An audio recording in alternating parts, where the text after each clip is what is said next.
Hey y'all, you're watching Portie's Garage, and today we're going to be changing all of the different fluids in this 83 Foxbody.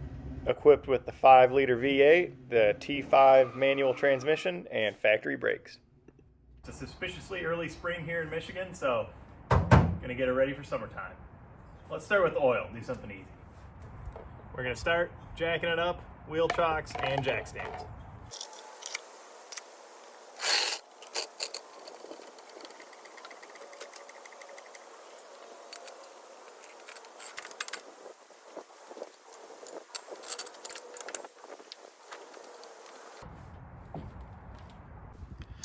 On these 5 liters, there's actually 2 drain plugs, one right up here at front, and the other one a little further back down here.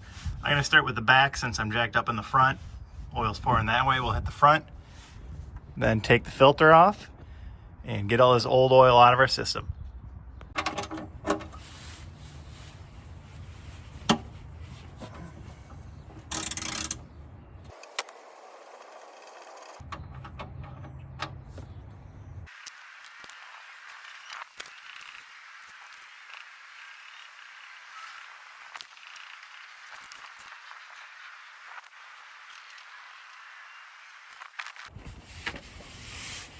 Well, that took forever and a day. Let's get this drain plug back on, do the front.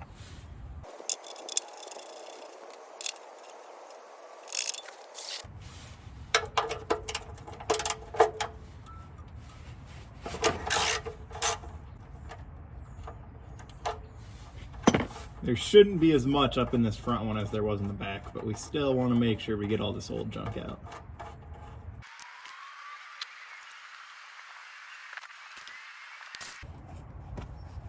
While that continues to do its thing, I'm going to go ahead and take the oil filter off.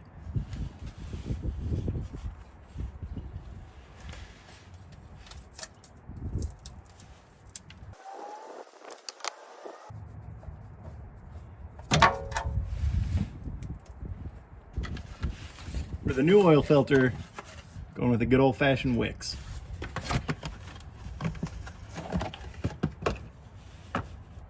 And 2 things about putting the filter on. Number 1, you want to check and make sure there's no leftover gasket up there. It looks like it all came off with the old filter, but we'll check just to be sure. And then second thing, you're going to want to put a little bit of oil on this rubber ring right here, just so you get a nice airtight seal and nothing starts leaking.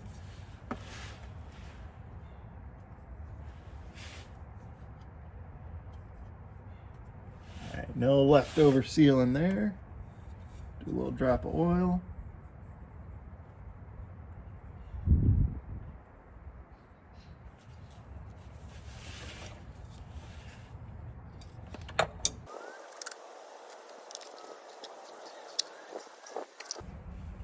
I think we're about done draining there, so let's throw this drain plug back on.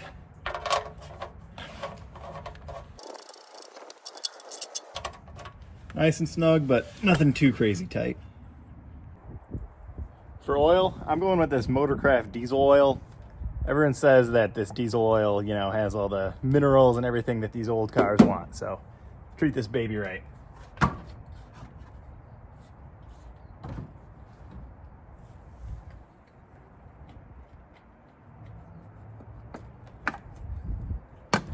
Put it in right through the breather tube. And this calls for 5 quarts, so I'm going to put almost this whole jug in. We'll check it just to make sure we're not overflowing, or overfilling, I should say.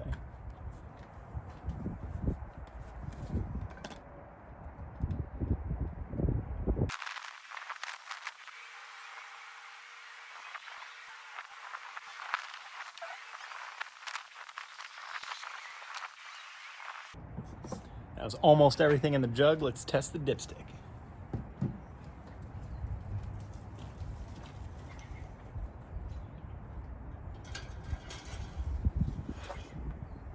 I don't want to wipe it clean, make sure you don't have any leftover from the oiled oil. We know we're getting our true level.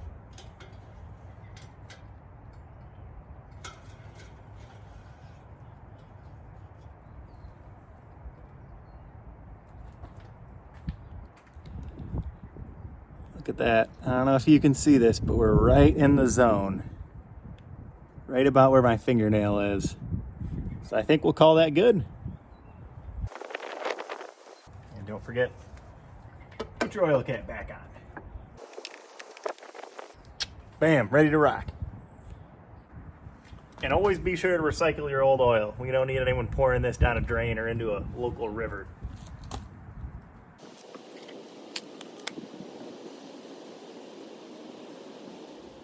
Now, moving on to coolant. I did actually put a new radiator in the fall, so I really don't need to do this, but you know, new fluids didn't hurt anyone. I'm gonna start by pouring some of this coolant system cleaner into the radiator, drive it around a couple miles here, get that whole system flushed out, and then we'll drain the old stuff.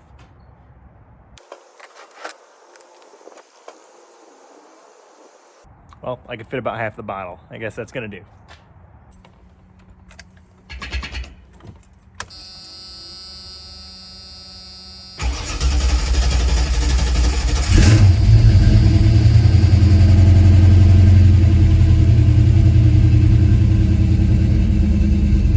Drove around for about an hour and a half last night, let that cleaner really work through the system in here. Now we're gonna drain all this old coolant, put some new stuff in. Easiest way I found to drain the coolant, just start at this lower cooler hose. What I'm gonna do is I'm gonna loosen this thing right here, clamping the radiator hose on, and then I will do my very best to direct all of the coolant into my little drain pan here.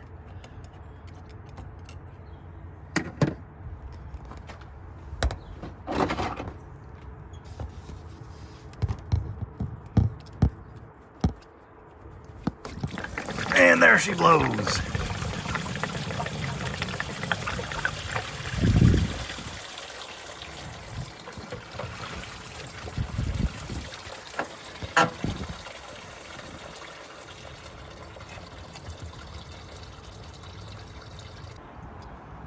All the old stuff is drained out. I'm gonna reattach that hose and that clamp. And then one thing, I did miss a little bit. I don't know if you can tell, but on both sides. So I'm just gonna spray it down with some water. Coolant's really hazardous to animals and everything, and there's a lot of cats in the neighborhood, so I don't want them licking it up. Just hose it down, really dilute it, and then we'll put that in our old coolant jugs, dispose of it properly. Now that we got the old stuff out, start putting in some new. The capacity on this is 14 quarts, but usually there's still some stuck in the, water pump and everything, so we might not need it all, who knows. But I am using this pre-mix stuff.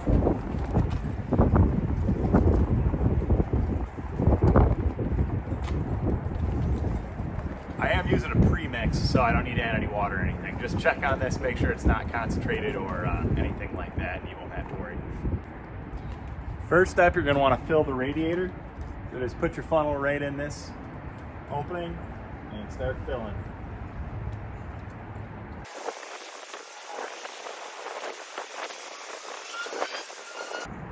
It will take a little time for it to settle in all the nooks and crannies there, so just give it time.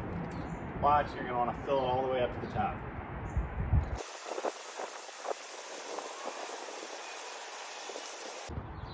Now that we got our radiator filled with some fresh new coolant, next step is gonna be burping the system. So what that entails is you're gonna start the car, let it idle, wait for the thermostat to kick on, and it's gonna start sucking all of this coolant into the motor, into the system where it needs to be. So what you do is you stand by, get ready. Once it starts burping, you'll see it sucking this coolant down. You gotta be ready there with the funnel and the new jug of coolant to start adding it. That'll get it all in the system. You'll have a nice closed loop, and everything will be ready to stay nice and cool in these hot summer days. Pay attention right here.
something really satisfying about cleaning out your internals. Look at all these little metal bits, bits of rust. That old radiator was so bad. But you know, not in the car anymore. We're making steps towards greatness. Moving on to the back of the car, time to do some rear gear oil. What we're gonna do is start by just taking this cover off. I do have the 7.5 inch rear end, but I'm pretty sure it's just about the same if you are lucky enough to have the 8 inch. So we're gonna start at the bottom, save that last bolt at the top for last. That way we can kind of try and control the flow of this oil coming out of here, but we'll see what happens.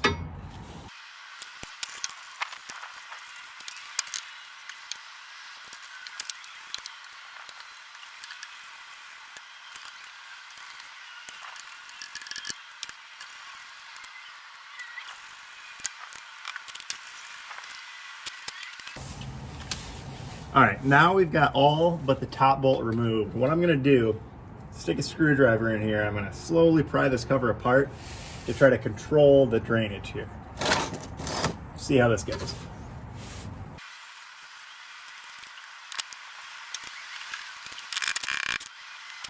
Starting to come free. Looks like whoever did this last time used the glue instead of an actual gasket.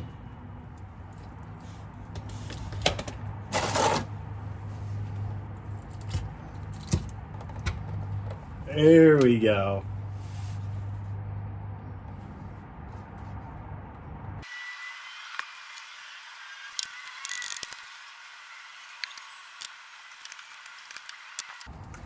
And just like that, we got our cover removed.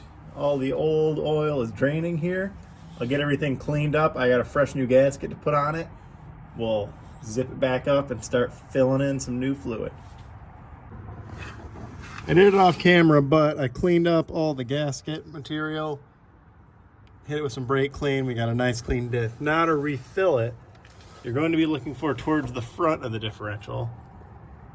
There is something that you can just fit your extension right in, you screw it out. That's going to be your fill hole, so I'm going to pop this out. Now to fill up the rear diff, I'm going to be using this 75W90 gear oil and a fluid transfer pump. You just start pumping it and it'll blast the oil right into the rear diff. And I did jack up the car to try and get it as level as possible. I want that differential to be right where it is when I'm going to be driving, so I know I get it to the absolute full amount. Gonna pump some stuff in. Once it starts weeping out of the hole, we know we're full.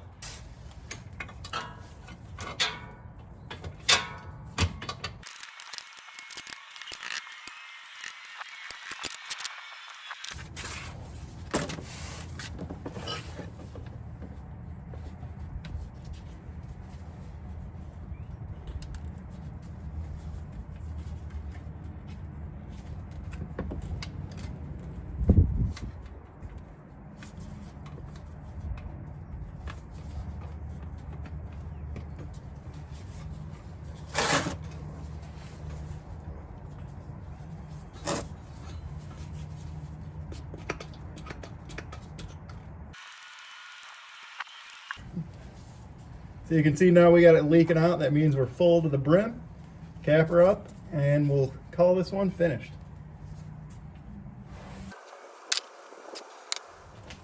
And since we got the car jacked up in the back, might as well start with the brakes. A couple things you're gonna need. One, brake fluid, obviously. I'm using .3 for this. It's not a track or anything crazy car, just more of a cruiser, so I need to go overkill.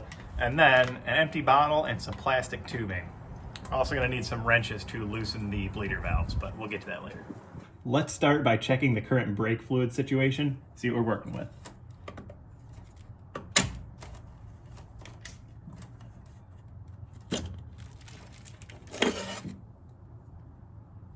All right, it's full, but it is very dirty. Definitely want to do some flushing on this. So when you're doing brakes, you're going to want to start with the furthest wheel from the master cylinder. And in our case, that'll be the rear right. And what you're going to do is locate the bleeder valve, which is right here. You're going to stick a rubber hose to the end of it. When you're ready, you're going to loosen it, start pumping the brakes, and the old brake fluid is going to trickle on out through here.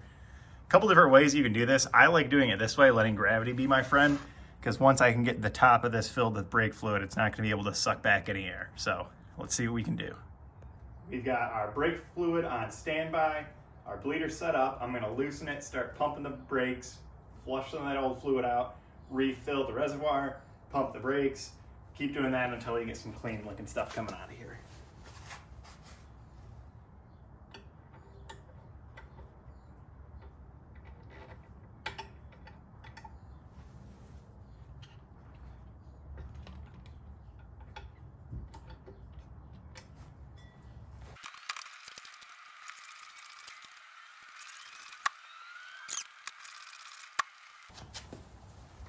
And if you notice, I still got a nice stream of brake fluid right in this hose, so I know it hasn't been sucking in any air. I'm a little dissatisfied with how little brake fluid came out of that, so we're gonna give her a couple more pumps.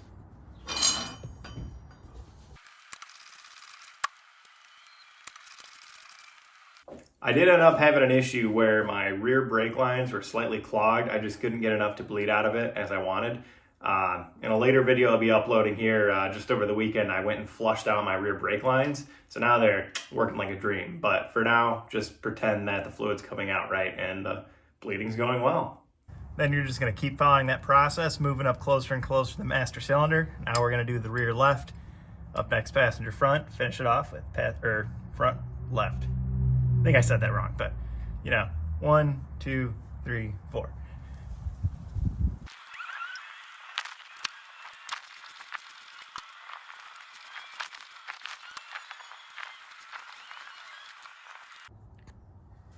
Here's how we're looking up front. You can see the rear reservoir, this guy right here that we just refilled, nice and clear.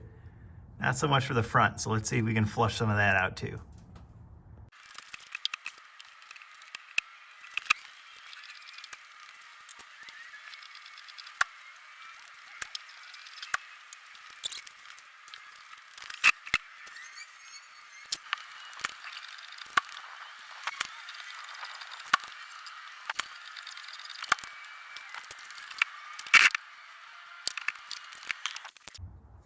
And just like that, we're done with the brakes.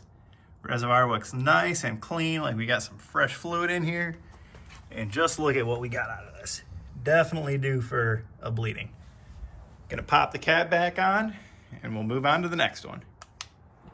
Up next, we got the power steering fluid. So I got this baby jacked up, wheels are off the ground so I can do some turning, flush that whole power steering rack. I'm gonna start by taking the serpentine belt off. That way I can turn the fuel pump, or not the fuel pump, the water pump by hand. Just gonna loosen the tensioner using 15 millimeter, and then we'll pull the belt off.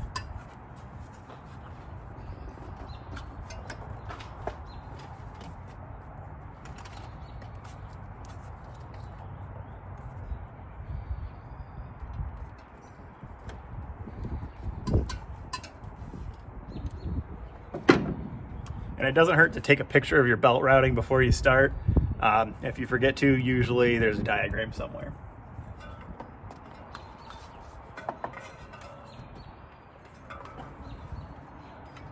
Here we go, belt out. Now let's take a peek at what our power steering fluid is sitting at right now.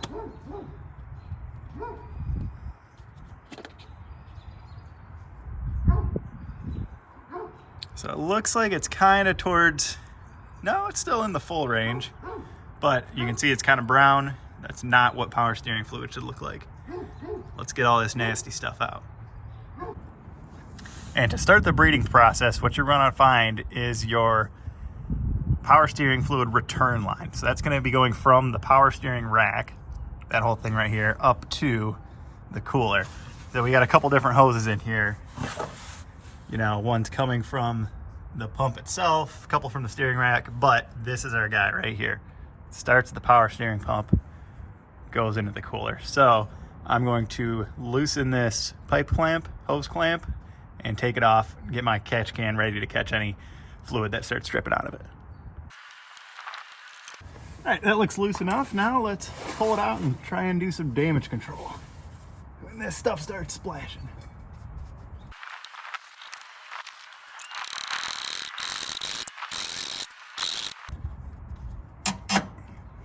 So close.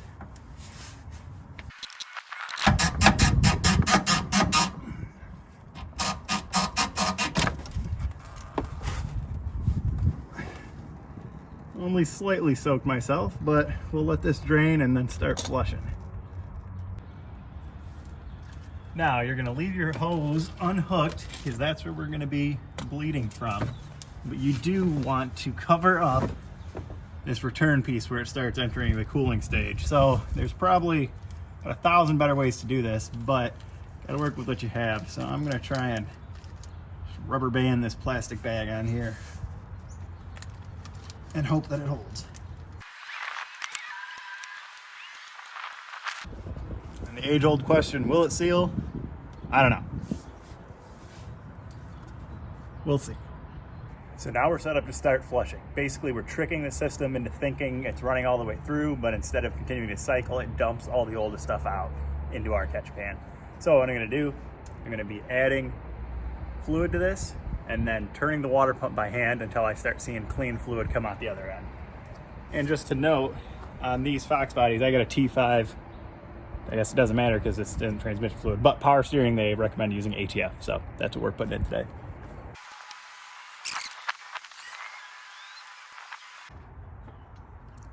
Here's just to show you, as I twist it, you could see the fluid level and that filler neck going down and down. Basically just trying to get this so we have run new fluid through the whole system. You don't have any of that dirty, greasy, messed up old fluid in there.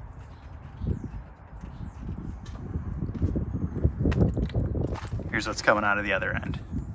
Still kind of brown, so we got ways to go.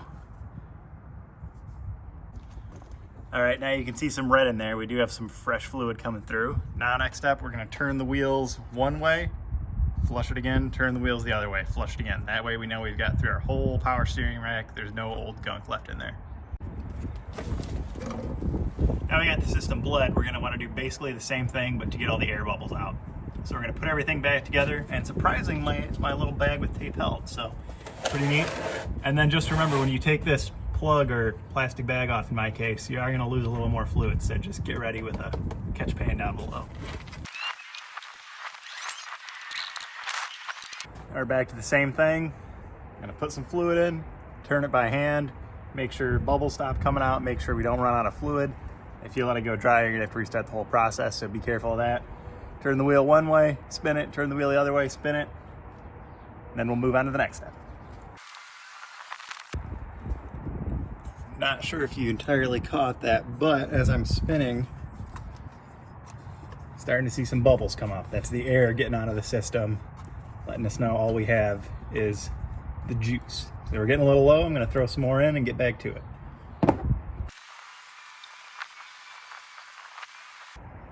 All right, not seeing any more bubbles. The fluid level is staying level.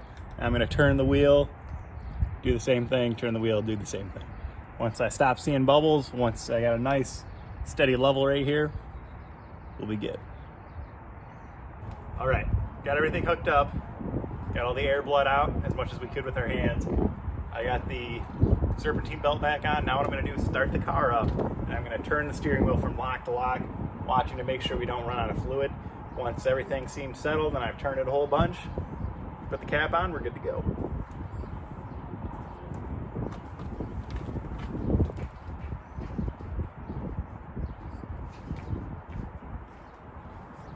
Always nice to have a jug on standby, you never know. Last thing you want to do is suck some air into this after we did all this cleaning.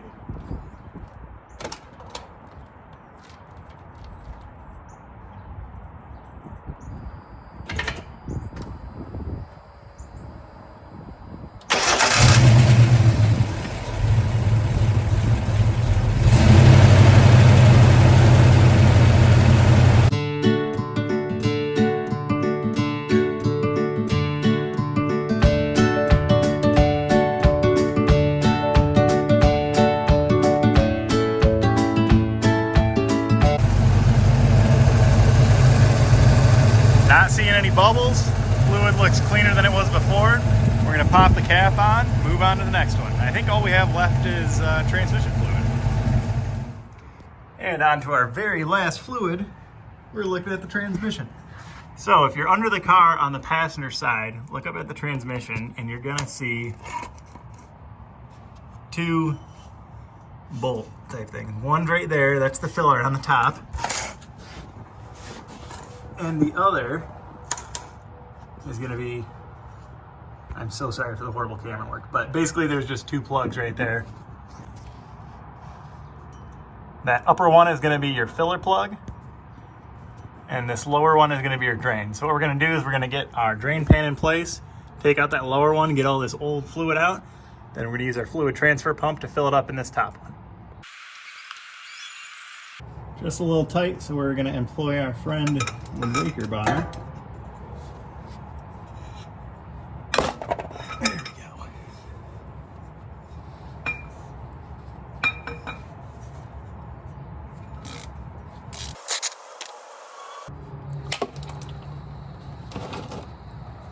Cheers.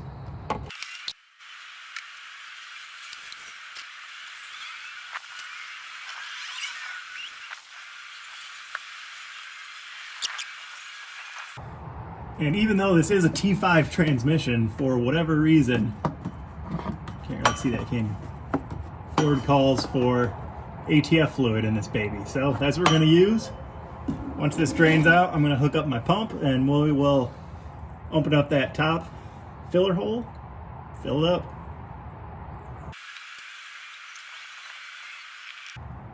All right, looks like that's enough drained out. Let's plug this sucker back up. And just like we did before, put the ratchet right in and tighten her up.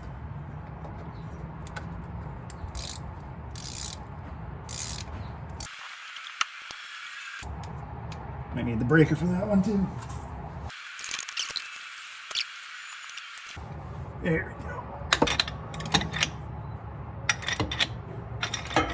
Just need a little gentle persuasion sometimes.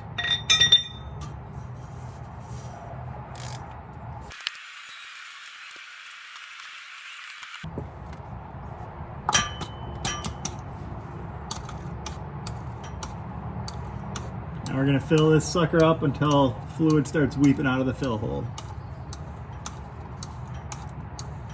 I want to say it takes like 3 quarts.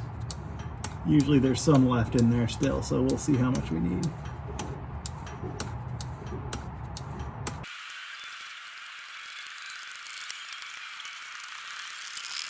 All right, that's about 1 quart. Move on to the next one.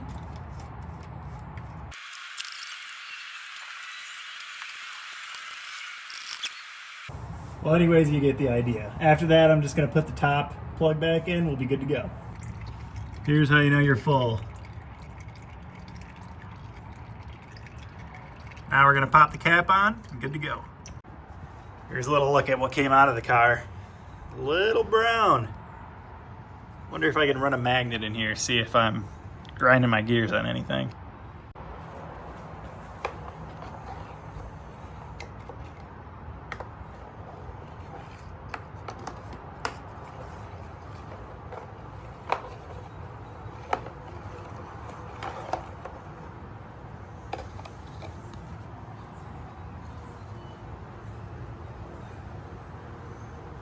All right, I barely see anything on here. If I could get it to focus.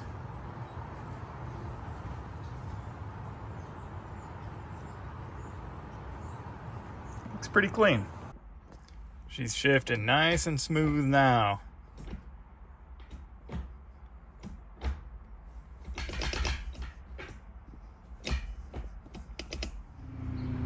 Got all my old fluids loaded up, ready to take to the recycling center. We'll be able to wash our hands of this whole thing and hit the road. And there you have it. My 83's back in tip-top shape, fresh new fluids all around, ready to get some miles on her. If you just picked up a new U-Fox, probably a good idea to go through and do all this. If not, you know, it's regular maintenance. New fluid's not gonna hurt anyone. I can feel it's shifting a lot better, and after I did some work on the brakes, in addition to changing the fluid, it stops on a dime. So, if you like what you saw, please consider a like, subscribe. We got new Fords, old Fords, Porsches of all kinds, Toyotas, and everything in between. Again, this is T-Dog with Portie's Garage. Thanks for watching.